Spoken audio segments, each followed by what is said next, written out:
Dear students, आज हम BCom part second paper second banking law and practices में आज का हमारा जो टॉपिक है उसके बारे में आज चर्चा करेंगे। Bankers customer relation. Bankers customer relation में सबसे पहले हम बैंकर्स का जो इंट्रोडक्शन है उसके बारे में चर्चा करेंगे। सबसे पहले इंट्रोडक्शन में बैंकर का अभिप्राय यानी बैंक एवं ग्राहक का संबंध बहुत ही महत्वपूर्ण एवं पेचीदा है, जो उसके पारस्परिक अधिकारों एवं दायित्वों की व्याख्या एवं विश्लेषण पर निर्भर करता है। बैंकर तथा ग्राहक के संबंध का विवेचन करने के लिए बैंकर तथा ग्राहक का अर्थ समझ लेना बहुत ज़रूरी है। तो हम बात करते हैं मीनिंग ऑफ कस्टमर यानी ग्राहक का अर्थ। सामान्य तौर पर कोई भी व्यक्ति अथवा संस्था बैंक का ग्राहक माना जाता है, जिसका उस बैंक में खाता होता है और उसका बैंक से नियमित व्यवहार होता है। अगर हम प्राचीन विचारधारा के आधार पर बात करें तो सर जॉन पेंट्स कहते हैं, एक आकस्मिक सौदा कर लेने मात्र से किसी व्यक्ति को बैंक का ग्राहक नहीं कहा जा सकता। ग्राहक होने के लिए कुछ सामान्य सौदे अथवा आदत होनी आवश्यक है। अब हम बात करते हैं आधुनिक विचारधारा के अनुसार, जो ही कोई व्यक्ति अथवा संस्था बैंक में अपने नाम से खाता खोलता है तो ही वह उसका ग्राहक बन जाता है, चाहे उसका बैंक से व्यवहार नियमित अथवा अनियमित हो।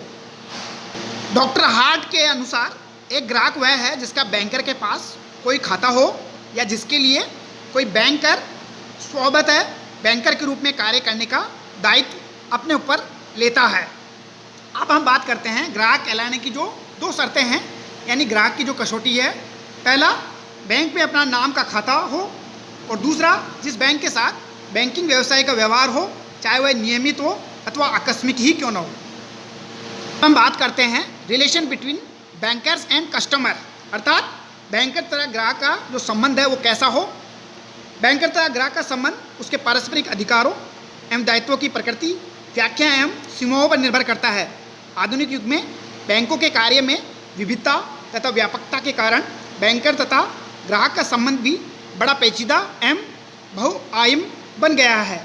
जहाँ एक ओर वे ऋणदाता एवं ऋणी हैं तो दूसरी ओर बैंकर ग्राहक के लिए कभी ट्रस्टी और कभी सलाहकार या कभी एजेंट के रूप में कार्य करता है। अतः अध्ययन की दृष्टि से हम बैंकर्स तथा ग्राहक के संबंध में दो वर्गों से विभाजित कर सकते हैं। पहला है relationship as a creditor and debtors, और दूसरा है relation of banker and agent. तीसरा है relation of bankers as a trustee, और चौथा है relation of bankers as a adviser. सबसे पहले हम बात करते हैं relationship as a creditor and debtors, यानी ऋणदाता तथा ऋणी का संबंध। बैंक तथा ग्राहक का संबंध प्रमुख रूप से ऋणी एवं ऋणदाता है।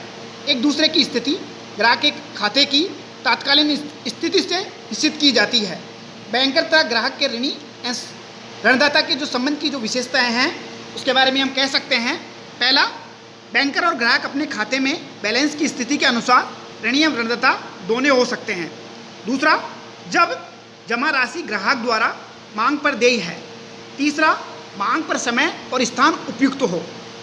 चौथा है भुगतान की मांग उपयुक्त ढंग से होनी चाहिए। अब हम बात करते हैं relationship of bankers as a agent, अर्थात आधुनिक युग में बैंकों के कार्यों में इतनी अधिक विविधता एवं व्यापकता आई है। अब ग्राहक एवं बैंकर का जो संबंध केवल ऋणी एवं ऋणदाता तक ही नहीं है।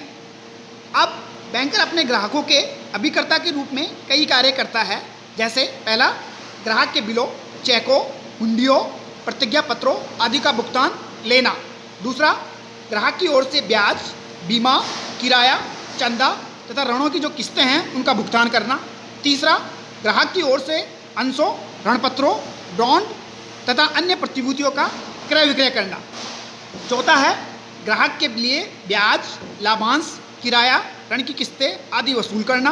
अगर पांचवें बिंदु की हम बात करें, ग्राहक के लिए धन को एक स्थान से दूसरे स्थान पर भेजना। छठा है ग्राहक के एजेंट के रूप में अन्य कोई कार्य करना।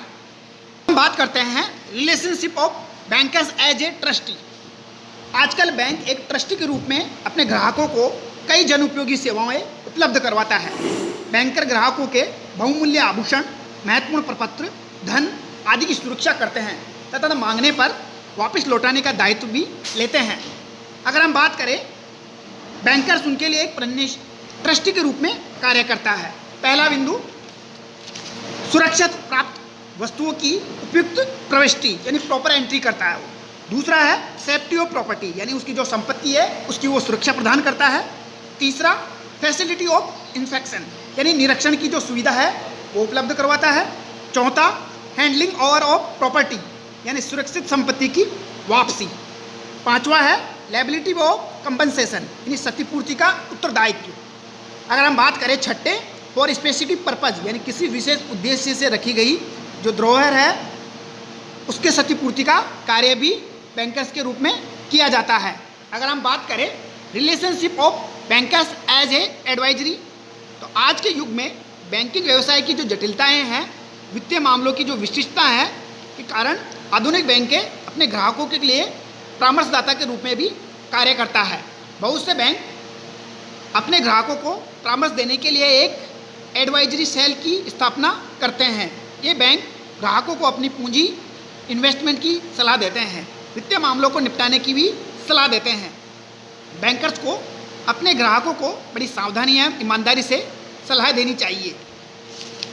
हम बात करेंगे बैंकर तथा ग्राहक के विशिष्ट संबंध की, अर्थात special relationship of bankers and customer. जैसा कि आपको इस चार्ट में बताया गया है, दो तरह से है, rights of bankers, obligation of bankers यानी बैंक के अधिकार और बैंक के दायित्व। राइट्स ऑफ बैंकर्स में पहला है ग्रहणाधिकार, दूसरा है भुगतान नियोजन का अधिकार, तीसरा है समायोजन अथवा प्रतिसाद का अधिकार, चौथा है इंटरेस्ट, कमीशन और अन्य आकस्मिक जो अधिकार है उनके बारे में है, और पांचवा परिसीमन अवधि में अधिकार। अगर हम बात करें ऑब्लिगेशन ऑफ बैंकर्स की, तो उसमें आता है पहला चेक भुगतान का दायित्व, दूसरा आता है अनुचित अनादरण का दायित्व, तीसरा अगर हम बात करें तो खातों की जो गोपनीयता है उसके बारे में आता है अनुचित जानकारी का दायित्व, और पांचवा जो हमारा मुख्य है वो है कुर्की आदेश का दायित्व। इस तरह से कुल मिलाकर बैंकर्स तथा ग्राहक के जो विशिष्ट संबंध है उसके बारे में हम संक्षेप से चर्चा कर सकते हैं। आज के टॉपिक में आज हम इतना ही चर्चा करेंगे। कल फिर हम नए वीडियो के साथ आपके सामने उपस्थित होंगे। जय हिंद, जय भारत।